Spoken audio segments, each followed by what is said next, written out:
আসলে কিছুক্ষণ আগে আমি ইনস্টিটিউট অফ লেদার ইঞ্জিনিয়ারিং থেকে প্রচারণা চালিয়ে আসলাম।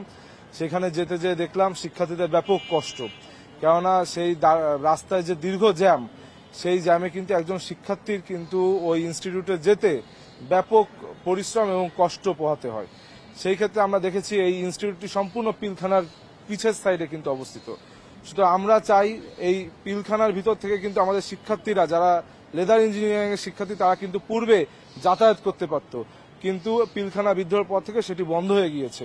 সুতরাং আমরা চাইবো আগামীতে এই ডাকসুর সার্বিক তত্ত্বাবধানে পিলখানার ভিতরে যে যাতায়াত পথটি রয়েছে, এটা যেন ঢাকা বিশ্ববিদ্যালয় লেদার ইঞ্জিনিয়ারিং ইনস্টিটিউটের স্টুডেন্টসরা তাদের বৈধ আইডি কার্ড দেখানোর মাধ্যমে সেখান থেকে যাতায়াত করতে পারে, এই ব্যবস্থাটি আমরা চালু করতে চাই। এছাড়া আমি সেইখানে লেদার ইঞ্জিনিয়ারিং এর ল্যাবগুলোতে গেলাম, সেই ল্যাবগুলোতে দেখলাম কোনো আধুনিকায়নের ছোঁয়া নেই, বরং বিভিন্ন মান্দাতা আমলের সেই ল্যাব, এই ল্যাবগুলো উন্নয়ন প্রয়োজন, কেননা এগুলো বিভিন্ন স্পেশালাইজড ডিপার্টমেন্ট, আপনারা জানেন। ঠিক একইভাবে আমরা কিছুক্ষণ আগে এফএইচ হলে গেলাম। এফএইচ হলে একটি পাশ, সেটি সম্পূর্ণ এফএইচ হলের পিছের সাইডে যে ফুটপাথ, সেটি সম্পূর্ণ কিন্তু দখলকৃত। এছাড়া আপনারা জানেন যে এই যে মোকাররম ভবন, এই মোকাররম ভবনে কেমিস্ট্রি ডিপার্টমেন্টের ল্যাব রয়েছে, বিভিন্ন ডিপার্টমেন্টের ল্যাব রয়েছে। এই ল্যাবগুলোকে আধুনিকায়ন করা অত্যন্ত জরুরি বলে আমরা মনে করছি। এবং আপনারা জানেন আমরা গত কয়েকদিন ধরে বিভিন্ন হলে যাচ্ছি, হলের রুমে রুমে শিক্ষার্থীদের কাছে যাচ্ছি। কিছু কিছু হলের রুমে যখন যাই, নিজেকে মনে হয় যে আমি হয়তো অত মেধাবী নয়, কিন্তু যখন যাই দেখলে মনে হয় গতকালকে একটি শিক্ষার্থী রুমে গেলাম, দেখলাম তার রুমে না হলে 1000 বই আছে এবং সে আমাকে একটি বই উপহার দিল। সুতরাং এই যে হলের রুমগুলো, এই রুমগুলো কিন্তু সাংস্কৃতিক চর্চা কেন্দ্র হওয়ার উচিত, এই রুমগুলো জ্ঞান বিজ্ঞান চর্চার কেন্দ্র হওয়া উচিত, কেননা হলে আবাসিক শিক্ষার্থীরা বসবাস করে। এই হলে যেন আর কখনো গেস্ট রুম গণরুম ফিরে না আসে, সেই জন্য কিন্তু আমরা প্রতিজ্ঞাবদ্ধ হয়েছি। কেননা পূর্বে আমরা দেখেছি গত 17 বছরে গেস্ট রুম গণরুমের নিপীড়নে শিক্ষার্থীরা জ্ঞান বিজ্ঞান সাংস্কৃতিক চর্চা থেকে বহু দূরে সরে গিয়েছিল।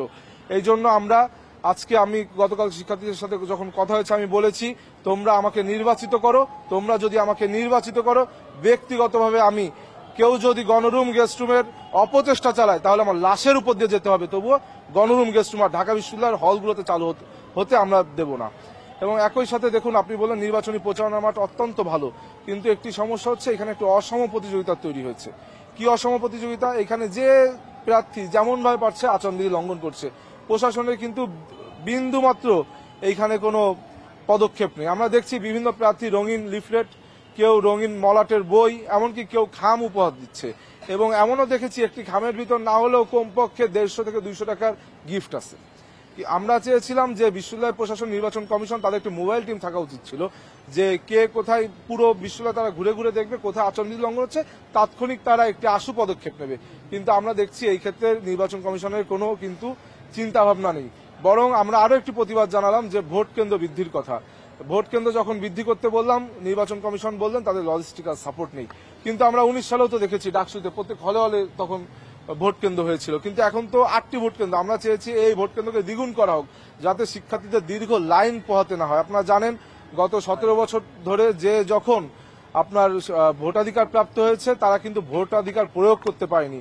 এই যে বাংলাদেশের 4.5 কোটি তরুণ প্রজন্ম ভোট দিতে পারেনি গত 17 বছর, তাদের সব থেকে বড় প্রতিনিধিত্বকারীরা কিন্তু বর্তমান ঢাকা বিশ্ববিদ্যালয়ের শিক্ষার্থী।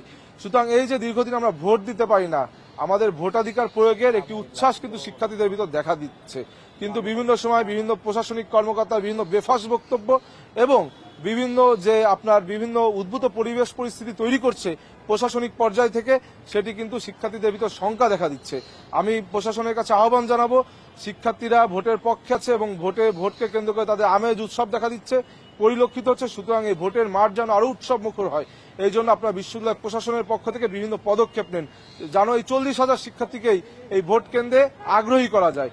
কেননা আপনারা জানেন সামনে একটি জাতীয় নির্বাচন হবে, সেই জাতীয় নির্বাচনের পূর্বে এই ডাকসু নির্বাচনের দিকে সারা বাংলাদেশের মানুষ তাকিয়ে আছে। কেননা গণতন্ত্রের যে চর্চা, গণতান্ত্রিক বাংলাদেশ প্রতিষ্ঠার প্রথম ধাপ হচ্ছে এখন ডাকসু নির্বাচন এবং চূড়ান্ত ধাপ হলো জাতীয় নির্বাচন।